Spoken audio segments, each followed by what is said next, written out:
ভাত ভাজিও যে এত মজা হতে পারে এই রেসিপিটা ট্রাই না করলে জানতেই পারবা না।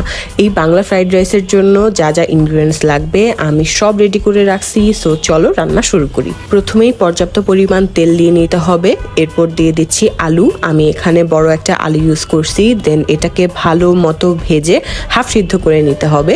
এরপর দিলাম পেঁয়াজ আর কাঁচামরিচ, এগুলোকেও আলুর সাথে ভালো মতো ভেজে নিয়ে দিয়ে দিতে হবে মশলাপাতি।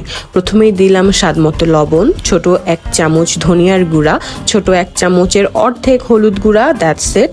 মশলাগুলোকে ভালো মতো নেড়ে চেড়ে দিয়ে দিব পেঁয়াজকুলি, এটা কিন্তু মাস্ট দিতে হবে। এটাকেও 1 মিনিটের মতো কুক করে দিয়ে দিব লেফট ওভার ভাত, সাথে দিলাম গোলমরিচের গুঁড়া স্বাদ অনুযায়ী। And the star of the show is Maggi স্বাদে ম্যাজিক। এই মশলাটা দিলে ভাত ভাজিটা 100 টাইমস টেস্টিয়ার হয়ে যায়, বাট অতিরিক্ত দিয়ে দিও না আবার। 3 জনের জন্য বানালে ফুল প্যাকেট ইজ ফাইন, বাট এর কম পরিমাণ বানালে হাফ প্যাকেট ইউজ করো।